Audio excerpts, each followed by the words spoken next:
आज की इस वीडियो में बात करेंगे एक ऐसी औरत की जिसने शादी के बाद एक इंसान के बच्चे को नहीं बल्कि एक सांप के बच्चे को जन्म दिया था। फिर क्या हुआ, पूरी तफसील बताएंगे आज की इस वीडियो में। वीडियो पसंद आए तो दोस्तों के साथ शेयर कर दें, शुक्रिया। इस वाक़े की तफसील कुछ यूं है कि जब मेरी नानी के ताया की शादी हुई तो पूरा घराना बहुत खुश था। ताया की दुल्हन बहुत खुश इखलाक, वफादार और एक सीधी सादी खातून थी। उन्होंने बहू बनकर पूरे खानदान का दिल अपनी खुश इखलाकी और कफायत शारी से जीत लिया। पहली बहू घर में बहुत अच्छी साबित हुई थी। चंद ही महीनों में बहू ने खुशी की नवीद सुना दी। ये खुशी की खबर सुनकर पूरा घराना खुशी से दीवाना हुए जा रहा था। पूरे घर में खुशी की एक लहर दौड़ गई कि किस तरह ये 9 महीने का वक्त गुजरेगा और किसी छोटे बच्चे की आवाज उनके घर के आंगन में पड़ेगी। चंद माह गुजरने पर गोद भराई की रस्म भी की गई। तरह तरह के पकवान बनाए गए। पूरा घर मेहमानों से भरा हुआ था। खूब गाने बाजे की महफिल सजाई गई। खुशी खुशी दिन गुजरे और आखिरकार वो दिन आ ही गया जब ताई जान ने एक बच्चे को जन्म दिया। जिस बच्चे की पैदाइश की धूम पूरे घराने में मची हुई थी, जिस बच्चे की पैदाइश का हर एक फर्द को शिद्दत से इंतजार था। बच्चे की पैदाइश पर सब घराने वाले हैरत में मुब्तला हो गए। बच्चे को देखकर सब घर वाले हैरत से ज्यादा खौफजदा थे। दाई माँ जिन्होंने कई बच्चों को जन्माया था, वो खुद भी डिलीवरी करवाकर हैरत ज़दा रह गईं कि ये कैसा बच्चा दुनिया में आया है। अल्लाह का ये कोई मौजज़ा है या इबरत है, क्योंकि जो बच्चा ताई जान ने पैदा किया था वो इंसान का बच्चा हरगिज नहीं था। वो एक सांप था, एक काले रंग का नाग पैदा हुआ था। दाई अम्मा ने कहा, मैरन निसा, ये कैसी अनहोनी हुई है। तुम्हारी बहू ने एक सांप को जन्म दिया है। अगर लोगों को पता चला तो कितनी बदनामी होगी कि एक मुसलमान घराने में पैदा हुआ है। तुम ऐसा करो, अभी इसे मार डालो ताकि ये बात खानदान में फैलने न पाए।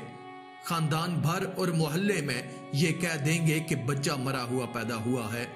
दाई माँ की बात सुनकर नानी जान ने कहा, हाँ तुम बिल्कुल ठीक कहती हो। अभी मैं कासम के अब्बा से बात करती हूँ। तुम मोहल्ले में यही बात रखना कि बच्चा मरा हुआ पैदा हुआ था। दाई माँ तो अपनी बात करके चली गई।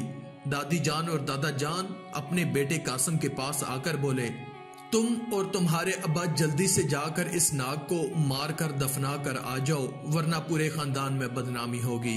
दादी जान की बात पर दादा जान बोले, जाओ कासम जल्दी से अपनी बीवी से उस नाग को उठा कर ले आओ। हम रात के अंधेरे में ही उसको दफन कराएंगे। अब्बा की बात पर कासम अपनी बीवी शहनाज के पास जाकर कहने लगा, बेगम लाओ इस सांप को मुझे दे दो, मैं और अब्बा इसे दफना आएंगे। अपने शोहर की बात सुनकर शहनाज की आंखों में आंसू आ गए, क्योंकि माँ तो एक माँ ही होती है ना। 9 महीने अपनी कोख में रखकर एक बच्चे को पल पल बढ़ते हुए महसूस करना, उसकी हरकत को महसूस करना, उसकी धड़कनों को महसूस करना, फिर वो कैसे अपने ही हाथों अपने बच्चे को मरने के लिए दे सकती है। शहनाज बेगम ने रोते हुए कासिम से कहा, सुनिए जी, मैं आपके आगे हाथ जोड़ती हूँ, इसको मत मारिए। मैं आपसे वादा करती हूँ मैं इसे किसी के सामने नहीं आने दूंगी। आप पूरे खानदान में कह दें कि हमारा बच्चा मरा हुआ पैदा हुआ है। अम्मी अबू से कहें कि मेरे बच्चे को मत मारें, मैं उसे अपने पास सबसे छुपा कर रखूंगी। अपनी बेगम का रोना और मिन्नत करना कासम से ना देखा गया। उन्होंने किसी तरह अम्मा अब्बा को राजी कर लिया, क्योंकि कासम भी उस बच्चे के बाप थे। शहनाज बेगम प्याले में अपना दूध निकालकर उस सांप को पिलाती और उसे सबकी नजरों से छुपा कर रखती और उसे बड़े प्यार से पुकारती। शहनाज बेगम ने उस नाग का नाम बब्बू रखा था। पुराने वक्तों में घर के अंदर ताक बनाए जाते थे। शहनाज अपने कमरे में बने ताक के अंदर बब्बू को छुपा देती और दिन भर काम करती रहती।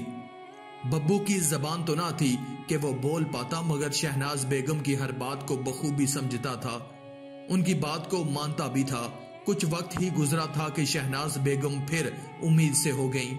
सब घबराए हुए थे कि इस बार कहीं फिर सांप न पैदा हो जाए। बहरहाल अल्लाह अल्लाह करके दिन गुजरे। अल्लाह ने कासम और शहनाज की दुआओं को सुनकर उन्हें बहुत प्यारी सी बेटी से नवाजा। महरुन्निसा ने पोती का नाम बड़े प्यार से और बड़ी मोहब्बत से फिरदौस रखा। फिरदौस पूरे घर की लाडली थी, हर एक की आंखों का तारा थी। फिर फिरदौस जब भी खेलते हुए कमरे में आती, बब्बू को देखकर खौफजदा हो जाती तो अम्मा शहनाज बेगम से कहती कि बेटी शहनाज, अपने इस शाम को छुपा कर रखो, मेरी बच्ची डर जाती है। अम्मा, बब्बू ने आज तक किसी को नुकसान नहीं पहुंचाया, वो तो बहुत मासूम है। मेरी एक आवाज पर ताक में जाकर बैठ जाता है, वो इसके साथ खेलना चाहता है। शहनाज की बात सुनकर महरुन्निसा बोली, मेरी बच्ची सांप के साथ नहीं खेलेगी। इस काले सांप ने अगर मेरी बच्ची को डस लिया तो फिर क्या होगा? बस मैंने कह दिया, इस काले सांप को मेरी बच्ची से दूर रखो। अम्मा की बात पर शहनाज बेगम ने जवाब दिया, ठीक है, अब मैं ख्याल रखूंगी। अपने कमरे में आकर शहनाज बेगम ने बब्बू को उठाकर बिस्तर पर बिठाया, बड़े प्यार से कहा, मेरे बच्चे, मैं जानती हूँ कि मैंने तुझे जन्म दिया है, तेरी माँ हूँ, पर बेटा तू इंसान नहीं है, इसलिए मेरे कमरे से जाते ही तुम ताक में जाकर बैठ जाया करो। यहाँ सब तुमसे घबराते हैं, खौफजदा होते हैं। जब भी किसी की आहट सुनो तो फौरन छुप जाया करो, वरना कहीं लोग तुम्हें मुझसे जुदा ना करें। फिर जैसे ही कमरे में किसी के आने की आहट सुनी तो बब्बू फौरन से ताक में जाकर बैठ गया। कासम ने कमरे में आते ही शहनाज बेगम से कहा, शहनाज, अम्मा तुम्हारी शिकायत कर रही थी, जरा ख्याल रखा करो, बब्बू को सबसे छुपा कर रखा करो, वरना मुझे जानती हो। मियाँ की बात सुनकर शहनाज बेगम बोली कि आप फिक्र ना करें, मैंने बब्बू को समझा दिया है, आइंदा कोई शिकायत नहीं होगी। दिन, महीने और साल यूं ही बब्बू को छुप छुपा कर रखते हुए गुजर गए। अल्लाह ने फिर से शहनाज बेगम की गोद में एक बेटा दिया, जिसका नाम महरुन्निसा ने अय्यूब रखा। अब तो अय्यूब तमाम घर वालों का लाडला बन गया था। फिरदौस और अय्यूब लाड और प्यार से पलने लगे। शहनाज बेगम बहुत खुश थी, लेकिन अंदर से उदास भी थी, क्योंकि पहली बार मां बनने का एहसास दिलाने वाला उनका बब्बू कोई इंसान ना था।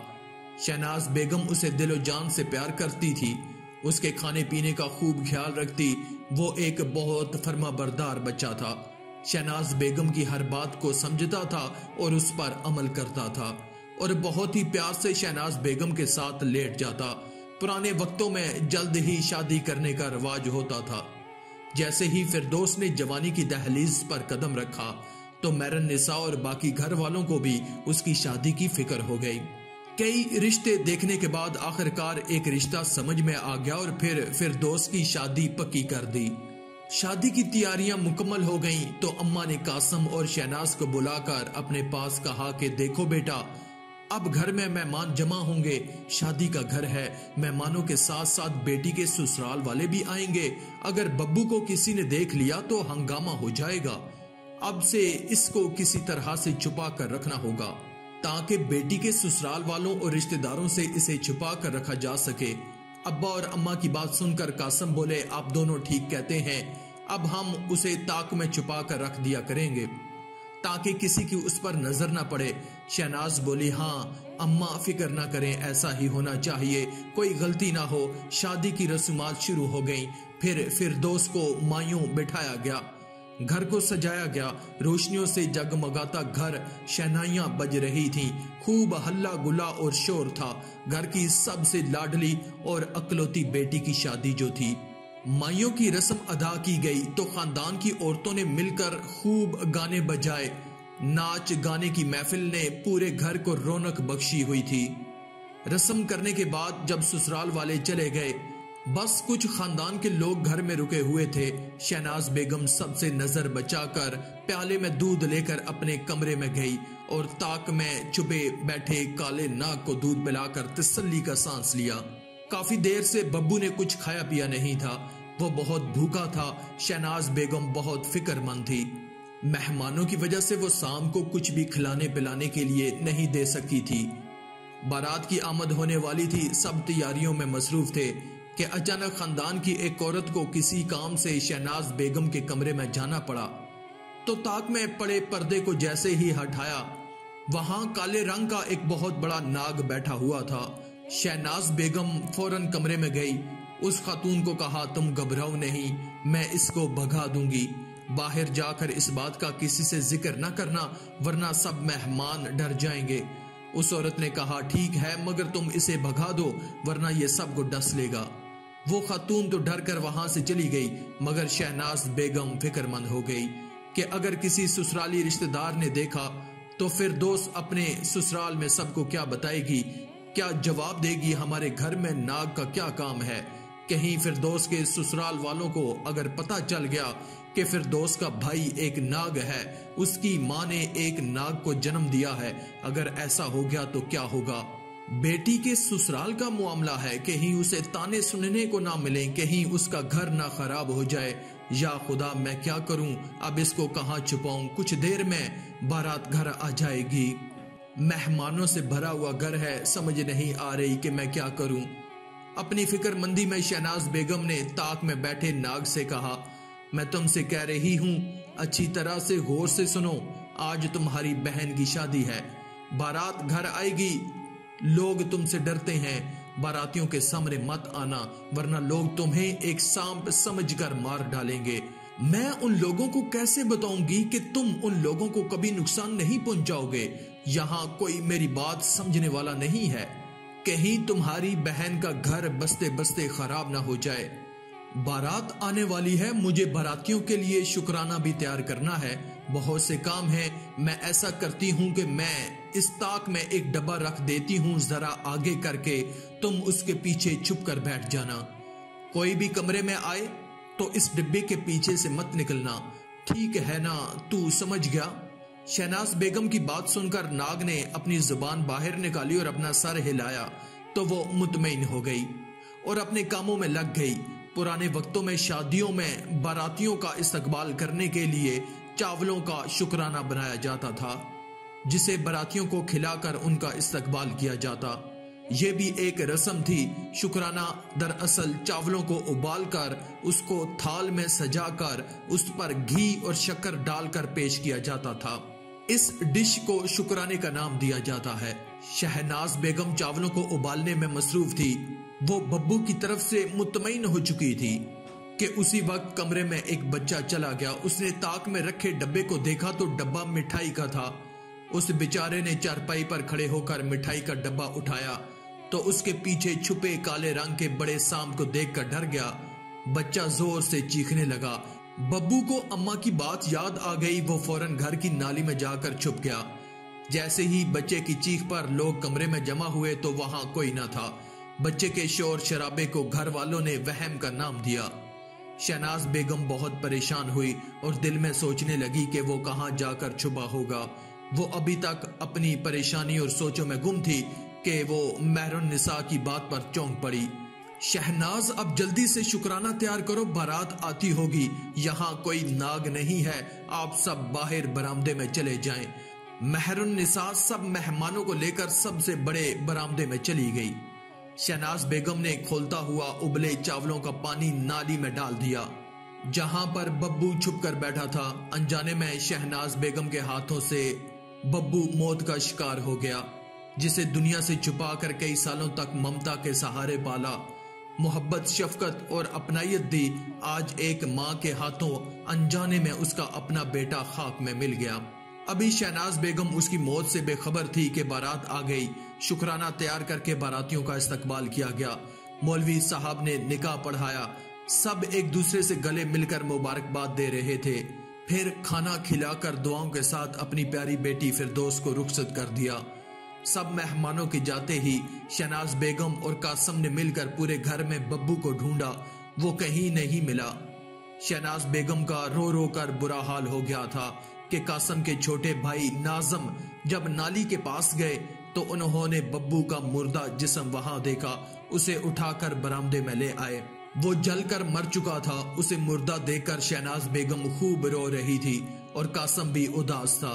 नाजम जब बब्बू को उठाकर बाहर जाने लगे तो शहनाज बेगम रोते हुए बोली, इसे मत लेकर जाओ, आज रात इसे मैं अपने साथ रखूंगी, उसे जी भर के देखूंगी। शहनाज बेगम रो रो कर सबसे इल्तिजा कर रही थी तो सबने उन्हें इजाजत दे दी। शहनाज बेगम रात को अपने बब्बू के मुर्दा जिस्म को अपने साथ लगाकर रोती रही। रोते रोते उनकी आंख लग गई। ख्वाब में क्या देखती है कि बब्बू उनके पास आकर कदमों में बैठा है और सर उठाकर बोलने लगा। शहनाज हैरान होकर उसे देखती है। वो कहता है कि अम्मा, यकीनन मैं आपका बड़ा बेटा हूँ। खुदा ने मुझे इंसान नहीं बनाया तो क्या हुआ, मुझे आपकी मोहब्बत से तो नवाजा है, पर मैं अब अपनी सही जगह पर हूँ। आपने मुझे बहुत मोहब्बत दी, मेरी हर जरूरत का ख्याल रखा। जाते जाते आपकी बड़ी औलाद होने का फर्ज अदा कर रहा हूँ।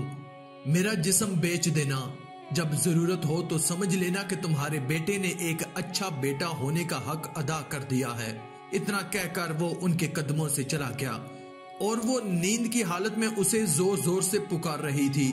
इतने में सब घर वाले उनके इर्द गिर्द जमा हो गए। शहनाज बेगम भी जाग गई तो सब लोग बब्बू के मुर्दा जिस्म को देखकर हैरान हो गए। सब हैरान थे। शहनाज बेगम ने जब उसके मुर्दा जिस्म को देखा तो वो सोने का बन चुका था। वो उठी और उसका मरा जिस्म सास के कदमों में रख दिया और रोते हुए कहने लगी, अम्मा, सारी उम्र आपने इससे नफरत की, आज वो जाते हुए इस घर का बड़ा बेटा होने का फर्ज अदा कर गया। वो मेरे ख्वाब में आया था और उसने कहा था कि अम्मा, मैं इस घर का बड़ा बेटा होने का फर्ज अदा किए जा रहा हूँ। उसे बेचकर अपने तमाम मसाइल हल कर लेना। महरुन्निसा के साथ साथ उस घर के तमाम अफराद की आंख अश्कबार थी। बब्बू तो अब नहीं रहा था, मगर उसने एक बेटा होने का फर्ज अदा कर दिया था।